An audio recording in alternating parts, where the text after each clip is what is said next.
So yesterday we discussed Halloween, an incredible film with an incredible mastery of scares through subtlety. Halloween 2 is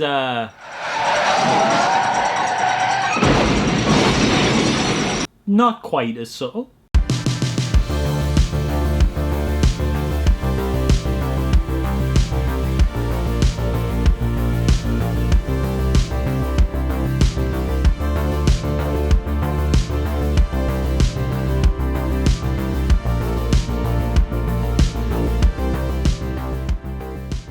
Halloween 2 is no Halloween 1. John Carpenter and Deborah Hill, who wrote and respectively directed and produced the first film back in '78, were not high on this film's creation. Carpenter described the writing process for this movie as mainly dealing with a lot of beer, sitting in front of a typewriter and saying, "What the fuck am I doing? I don't know." In fact, if you believe Tommy Lee Wallace, who was the editor and production designer on the first film, and very briefly played Michael Myers in the closet scene towards the end, no one was all that excited over the possibility of a sequel. And it's kind of easy to see why, really. Halloween is a perfect one and done film.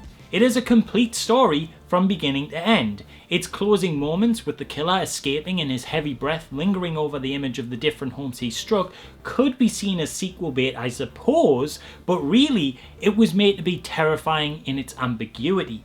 The killer is loose, he disappears into the night, and the audience is left with that sensation that he could be anywhere, hiding somewhere in the dark corners of a quiet and peaceful neighbourhood just like theirs, waiting for his moment to strike once again. It should always have been an unresolved question of, where did he go? And for a sequel to come along and say, oh wait, there he is, it's kind of a fundamentally flawed platform to kick off from. The team who created this thing seemingly didn't want to make it at all.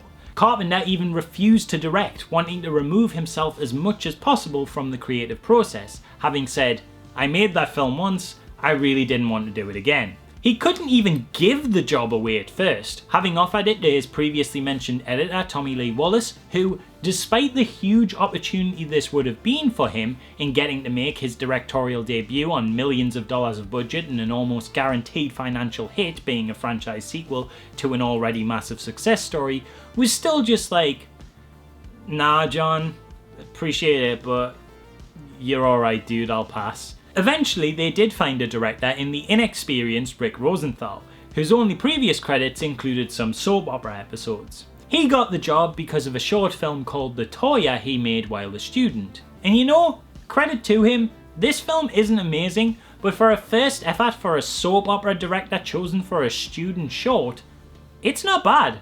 The question is though, if everyone involved was really not keen on the idea of this film, why did it get made at all?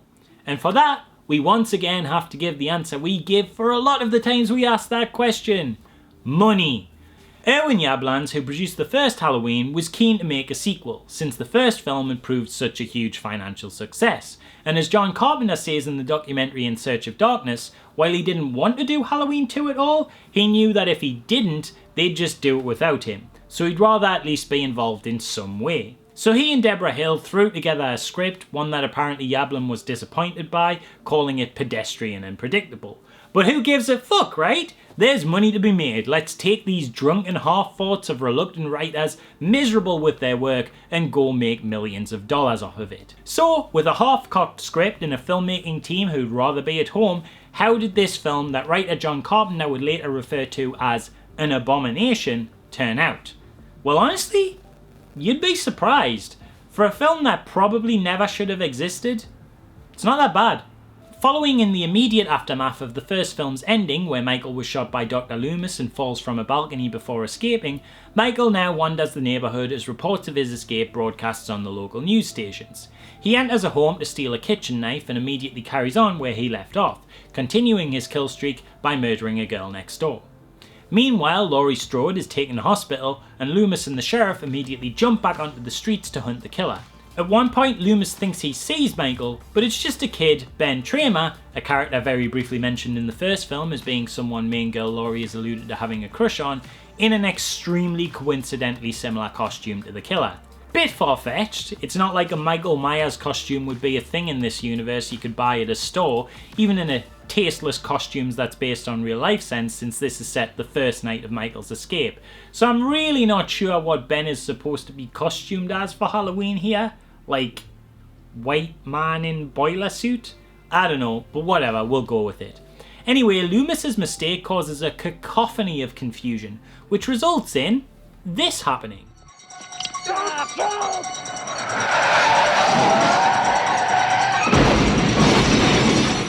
Well, you can tell they're making use of that inflated budget this time around. This film was a $2.5 million production versus the just over $300,000 cost of the first one. Not sure that money is being used in the right places though. This feels at odds with the tone of the first film. It's definitely a lot less reserved. To the film's credit though, despite the occasional moment of blah, violence and explosions, throw money at the screen that occasionally populate its runtime, director Rick Rosenthal does a pretty solid job of capturing a lot of the atmosphere present in the original. I remember Roger Ebert, esteemed critic who famously wasn't very kind with regards to slashers but was a big defender of the first film, said of this movie that it was a pale imitation of the imitators that first movie had spawned. And I don't think that's quite fair. While it's definitely a great deal more gratuitous and almost shares more in common with something like the Friday the 13th franchise at times than its predecessor, with its greater focus on in-your-face action, gory kills and more obvious titillation, I'd still say it has enough elements going for it that it stands above a lot of its peers. This is not as lazy and schlocky a film as most people made it out to be. There's a fair amount of genuine tension, visually interesting cinematic choices, and the characters of Michael, Dr. Loomis, and Laurie Strode are as compelling as ever. It's just that unfortunately, the extra time we spend with them is peppered with a fair amount of cheap shocks. Every now and then it'll threaten to be a somewhat interesting and atmospheric continuation of that first movie, but then it'll just pull some cheap, egregious bullshit, like for example the excessively loud occurrence of a cat jumping out of a dumpster. No, Halloween 1 would never. Speaking of bullshit, it's not just the cheap scares and explosions, but a couple of plot beats too that really drag an otherwise fairly solid, if not very familiar film down, but don't worry, we'll get to those. So Michael hears a news report explaining that Laurie has been taken to the hospital and decides to pop round to give her a visit, cutting the phone lines and slashing the car tyres in the car park on his way over.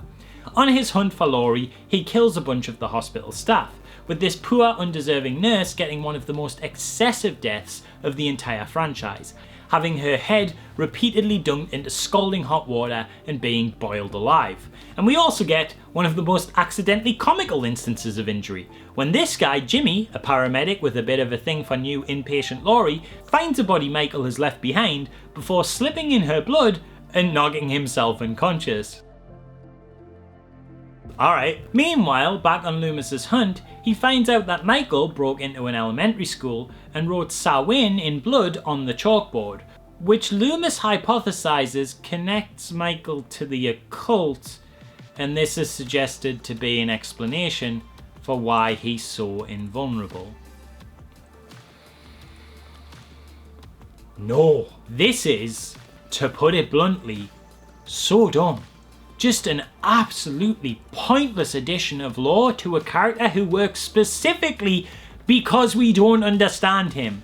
The idea that a man this terrifying could simply exist and be this evil, someone who just doesn't seem to stop in his pursuit of unmotivated violence no matter what, is incredibly compelling in its horrifying ambiguity. Michael got shot 6 times at near point blank range and didn't die. Is this wild? Yes. Can I just believe it? Absolutely. No one needed an explanation. No one walked out of that 1978 film and went, that was great, but I'm supposed to believe that dude got shot and still got up? No way. And if anyone did say that, then they fundamentally misunderstood that story. This stupid Michael is some immortal concoction of demonic occult practices is not only absurd and raises a whole bunch of questions like, when the hell did the 6-year-old of the first movie get involved with Celtic pagan history, but also, to put it in the analytical language of academia, it's just fucking shit. Just a big ol' load of bollocks in it.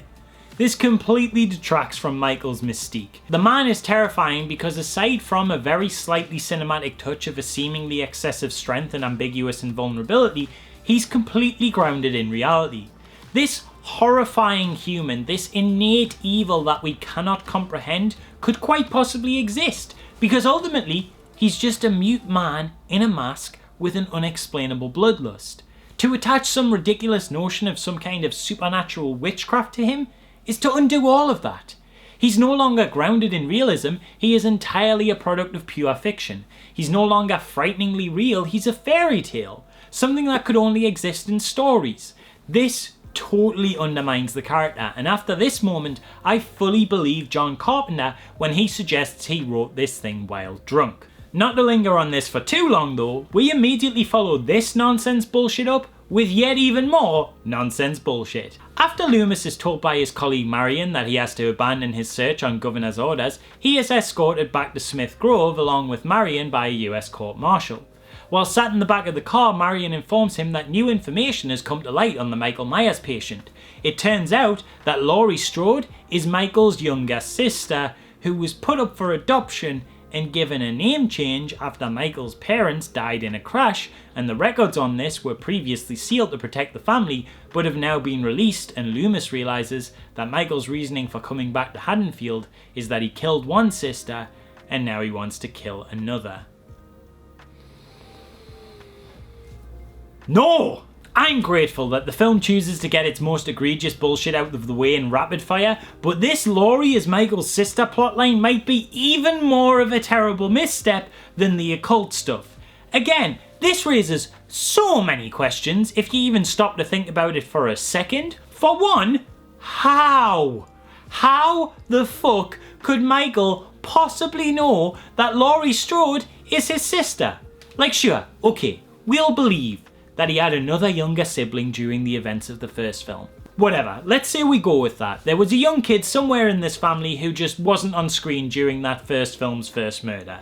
Maybe she was with a relative or something. Let's just pretend we buy that. Michael was 6 when the murders happened. 6. Laurie, being 4 years younger, would have been 2. She was basically a baby. Michael has been incarcerated for 15 years. He has not seen his sister at all in that time.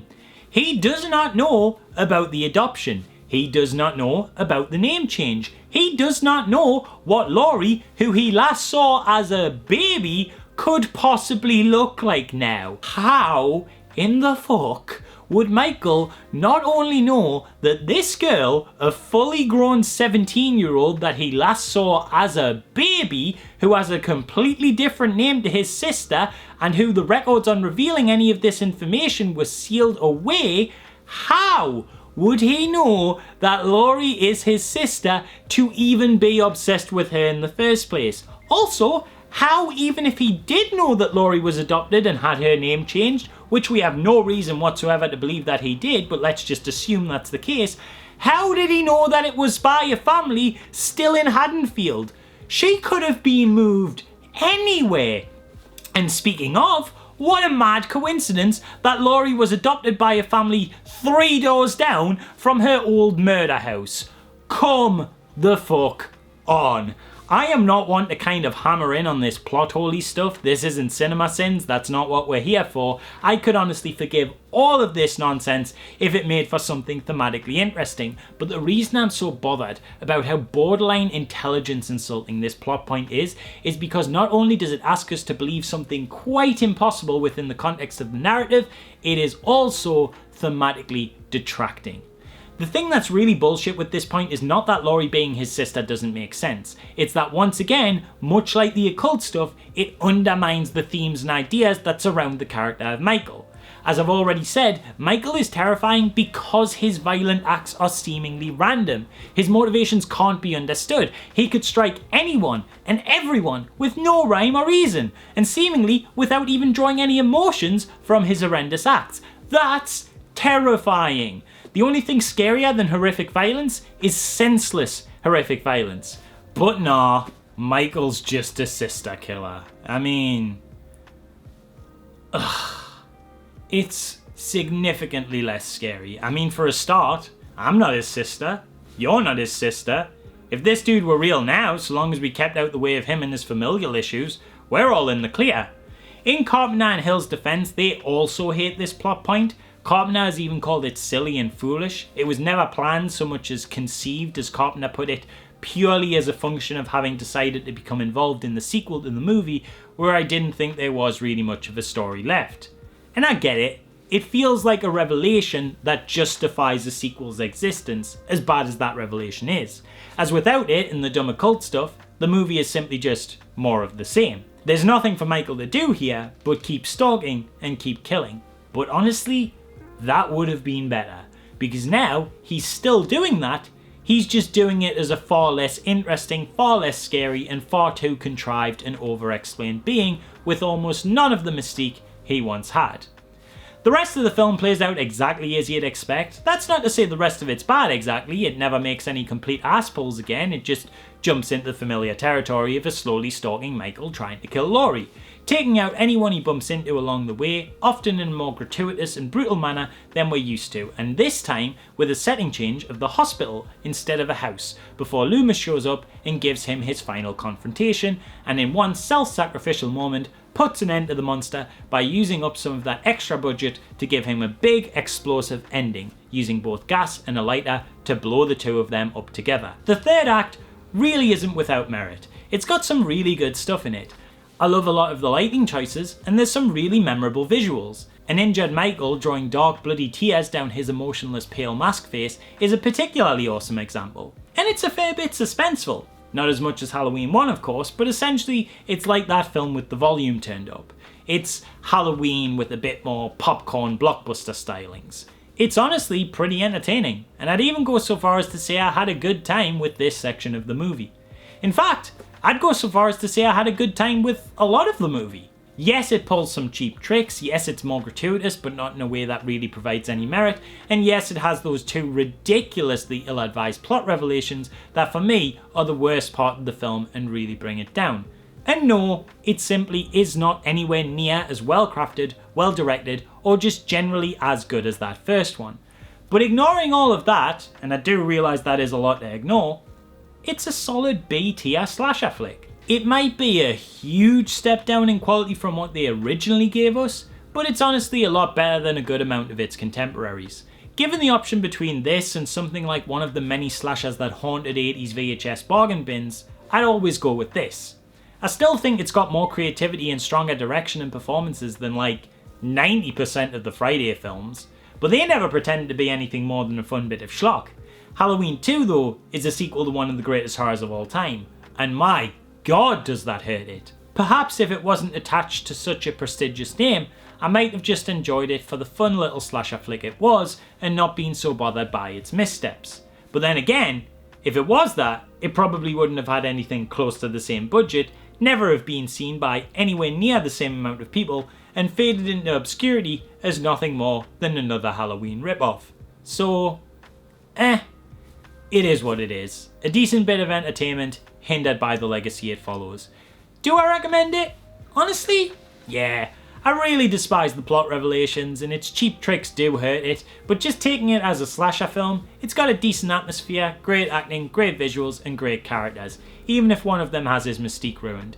And to be honest, you can do a hell of a lot worse. It's not completely without its merits, it has its moments, and in fact, one thing I might like even a little bit better this time round is Laurie is a lot more active in saving her own life. It's nice to see her be a bit more of a fighter this time, so that's cool. Anyway, that's Halloween 2, a mixed bag with some real negatives but with a consistent enough quality and a couple of high points elsewhere that I still think it's worth a viewing. Just a bit of a turn your brain off kind of viewing. And that is another video in the bag, but our journey into this strangely inconsistent series is far from over, as tomorrow we'll be covering perhaps this franchise's oddest departure from what made it special, with the Michael Myers-less Halloween 3 Season of the Witch. So please, if you're enjoying this show and don't want to miss that one, subscribe to my Only Dans at the red button below and hit that bell to turn on notifications. Also, of course, please let me know if you enjoyed this video with a like or a comment letting me know your own thoughts on this thing. And if you're really enjoying this show and would like to support the channel, you can become a patron at the Patreon link in the description and get access to some exclusive perks for your troubles. More info on that at the link in the description below. Other than that, I've been Dan Drambles, you're watching Wholesome Halloween 2 Slasher Season, and I will see you again tomorrow.